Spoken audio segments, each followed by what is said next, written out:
اسلام کی دینی، ملی، سماجی اور معاشرتی تاریخ میں اولیاء اعظام علیہ رحمہ و صوفیاء کرام علیہ رحمہ اپنی تعلیمات سے معاشرے کا رخ روحانیت، اصلاح و فلاح اور تعمیر و ترقی کی طرف موڑنے میں زبردست کردار ادا کیا۔ برصغیر پاک و ہند میں ان کا کردار اور اپنی قابل ذکر اور تاریخی اہمیت کا حامل ہے۔ بلا شبہ قطب الاقطاب، پیشوائے اہل تصوف، سردار اولیاء حضرت علی بن عثمان حجویری رحمۃ اللہ تعالیٰ علیہ، المعروف حضرت داتا گنج بخش رحمۃ اللہ علیہ، ایسے ہی جلیل القدر بزرگ ہیں جن کی تعلیمات نے ہزارہا بھٹکے ہوئے لوگوں کو راہ راست پر لا دکھایا۔ آپ کے علم و فضل اور تعلیمات کا فیض آج تک جاری ہے۔ عوام و خواص میں آپ رحمۃ اللہ علیہ داتا گنج بخش، خزانے بخشنے والے کے لقب سے مشہور ہوئے۔ بسم اللہ الرحمن الرحیم۔ ہسٹری ایکسپوز کے معزز ناظرین، السلام علیکم ورحمۃ اللہ وبرکاتہ۔ معزز ناظرین، آج ہم آپ کو حضرت داتا صاحب رحمۃ اللہ علیہ کے بارے میں تمام تر ڈیٹیل بتائیں گے۔ آپ کے تصوف کے بارے میں، آپ کی کرامات اور زندگی کے احوال بچپن سے لے کر ہم اس کلپ میں تفصیل کے ساتھ آپ کو بتائیں گے، ضرور سماعت فرمائیے۔ معزز ناظرین، آپ رحمۃ اللہ علیہ کی ولادت افغانستان کے مردم حیض خطے غزنی سے متصل بستی حجویر میں ہوئی۔ آپ رحمۃ اللہ علیہ نے ابتدائی تعلیم غزنی میں حاصل کی اور پھر مزید تعلیم و روحانیت تجربات اور تزکیہ نفس کے لیے حجاز مقدس کا سفر کیا، اور شام و فلسطین کے سفر کے دوران اپنے پیر و مرشد شیخ ابو الفضل محمد بن حسن الہتری رحمۃ اللہ علیہ کو بنایا۔ آپ رحمۃ اللہ علیہ شیخ محمد بن الہتری رحمۃ اللہ علیہ کے مرید ہیں۔ اس کے بعد آپ رحمۃ اللہ علیہ نے شام و فلسطین، عراق، فارس، خراسان اور ترکستان وغیرہ کا بھی دورہ کیا، جس کے دوران آپ رحمۃ اللہ علیہ نے سینکڑوں مشائخ، صوفیاء کرام رحمۃ اللہ علیہ اور علماء سے ملاقاتیں کی اور کسب فیض کیا۔ صرف خراسان میں ہی جن مشائخ سے آپ ملے، ان کی تعداد 300 ہے۔ ان کے بارے میں آپ رحمۃ اللہ علیہ فرماتے ہیں کہ میں نے خراسان میں 300 اشخاص ایسے دیکھے ہیں کہ ان میں سے صرف ایک دینی اور روحانی عظمت میں سارے جہاں کے لیے کافی ہے، سبحان اللہ۔ حضرت علی حجویری رحمۃ اللہ علیہ نے علم دین اور علم معرفت و سلوک میں جسے کامل پایا، ان سے فیض حاصل کیا۔ آپ کے بہت سارے استاذہ کرام ہیں، جن میں سے حضرت شیخ ابو الفضل ہتلی رحمۃ اللہ علیہ، شیخ ابو القاسم عبد الکریم بن خوازن الکشیری رحمۃ اللہ علیہ، شیخ ابو القاسم بن علی عبداللہ الگرگانی رحمۃ اللہ علیہ، شیخ ابو العباس اشکانی رحمۃ اللہ علیہ، شیخ ابو جعفر محمد بن المصباح رحمۃ اللہ علیہ، ابو عبداللہ محمد بن علی المعروف داستانی بستامی رحمۃ اللہ علیہ، ابو سعید فضل بن محمد رحمۃ اللہ علیہ، ابو احمد مظفر بن احمد بن حمدان زیادہ معروف ہیں۔ آپ اپنے مرشد کے حکم سے اللہ سبحانہ و تعالیٰ کے دین کی تبلیغ و اشاعت کے لیے سلطان محمود غزنوی کے بیٹے ناصر الدین مسعود کے زمانے میں لاہور تشریف لائے۔ آپ رحمۃ اللہ علیہ نے لاہور شہر کے باہر دریائے راوی کے کنارے اپنا مسکن بنایا اور مسجد، خانقاہ اور مدرسے کی تعمیر رکھی۔ آپ رحمۃ اللہ علیہ نے تقریباً 34 سال تک لاہور اور پنجاب میں تبلیغ اسلام کے لیے کام کیا۔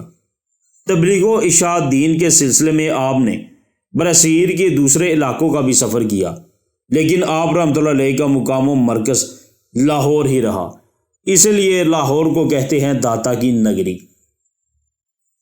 لاہور کو غزنوی کی سلطنت میں نہایت ہی اہم مقام حاصل تھا، لیکن یہاں تبلیغ دین کا کام انجام دینا بے حد مشکل کام تھا، کیونکہ یہاں ہندوؤں، برہنوں اور جوگیوں کا راج تھا۔ حضرت حجویری رحمۃ اللہ علیہ سے قبل بہت سے بزرگ ان کے مقابلے میں حاصل ہوا کامیاب نہ ہو سکے تھے۔ ان خطرات کی بنا پر اشاعت اسلام کا سفر رکا ہوا تھا۔ ان چیلنجوں کا سامنا کرنے کے لیے حضرت داتا صاحب رحمۃ اللہ علیہ کی لاہور آمد ہوئی۔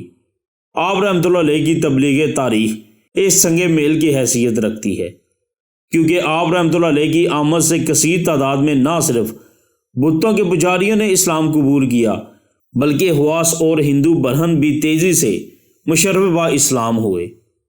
لاہور آمد پر آپ رحمۃ اللہ علیہ نے سب سے پہلے جو کام کیا وہ مسجد و مدرسے کی تعمیر تھی۔ اس کے ساتھ ساتھ اپنے مریدین اور ساتھیوں کے لیے خانقاہ تعمیر کی اور درس و تدریس کا آغاز کیا۔ اس وقت لاہور میں تقریباً تمام تر مسلمان علماء اور بااثر طبقے کے بچے آپ کے یہاں پڑھتے تھے۔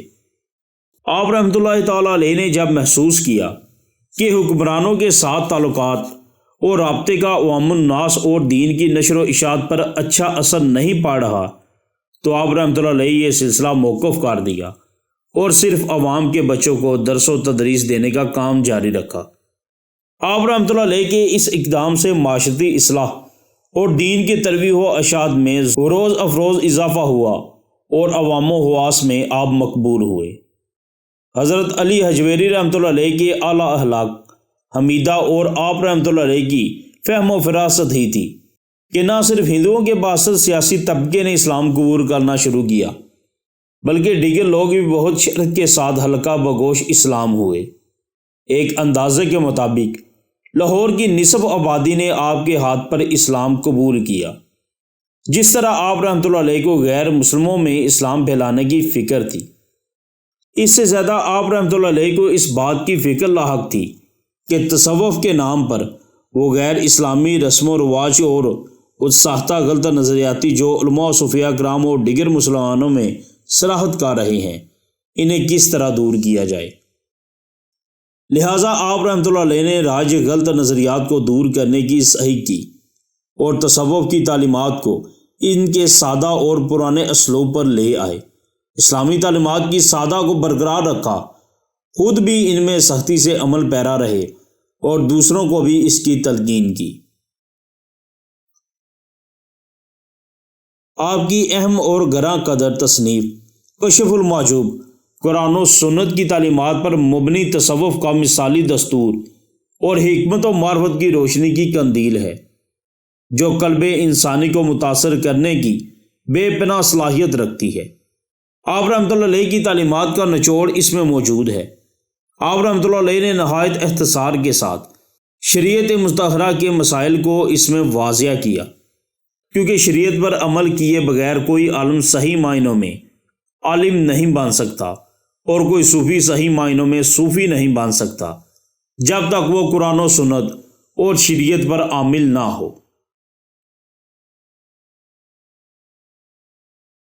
حضرت داتا گنج بخش رحمۃ اللہ علیہ کے علم و فضل، حسن و سلوک، مذہبی رواداری، خدمت خلق اور سماجی خدمات نے خطے میں ایک انقلاب برپا کیا۔ لوگ جوگ در جوگ اسلام میں داخل ہوئے، اسلام کو فروغ حاصل ہوا۔ آپ رحمۃ اللہ علیہ کا نام ہندوستان کے علاوہ عراق و عجم اور خراسان و ایران بلکہ پوری دنیا میں مشہور ہوا۔ اس کی وجہ یہی ہے کہ آپ رحمۃ اللہ علیہ اپنی قابل قدر تصانیفات، اپنے علم و فضل، اپنی عملی زندگی اور اپنے اعلیٰ اخلاق حمیدہ سے ایک عالم پر اپنا سکہ بٹھایا۔ ایک طویل عرصے تک اسلام کی خدمت انجام دینے کے بعد آپ رحمۃ اللہ علیہ اس جہاں فانی سے کوچ کر گئے۔ آپ رحمۃ اللہ علیہ کی وفات کے 8 سال بعد غزنی کے سلطان ابراہیم نے آپ رحمۃ اللہ علیہ کا عالی شان مقبرہ تعمیر کیا، جو وقتاً فوقتاً بعد میں نئے سرے سے تعمیر ہوتا رہا۔ حضرت خواجہ معین الدین چشتی رحمۃ اللہ علیہ اور حضرت بابا فرید الدین گنج شکر رحمۃ اللہ علیہ آپ جیسے اولیاء کرام اور کتب مشاہ یہاں آ کر چلا کشی کرتے رہے۔ اس سے حضرت علی حجویری رحمۃ اللہ علیہ کا عالی مرتب ہونا صاف ظاہر ہے۔ جب حضرت خواجہ معین الدین چشتی رحمۃ اللہ علیہ نے اجمیر کو مرکز بنا کر ہندوستان میں اسلامی تعلیمات کو پھیلانے کا ارادہ کیا تو آپ رحمۃ اللہ علیہ اجمیر جانے سے پہلے حضرت علی حجویری رحمۃ اللہ علیہ کے مزار مبارک سے متصل ہجرے میں 40 روز تک مصروف عبادت و اعتکاف رہے۔ اس کے نتیجے میں آپ رحمۃ اللہ علیہ نے اس قدر روحانی فیض پایا کہ بوقت رخصت زبان در حاس و عام یہ شعر کہا: گنج بخش فیض عالم مظہر نور خدا، نا کسارا پیرا کامل کاملہ را رہنما۔ سبحان اللہ۔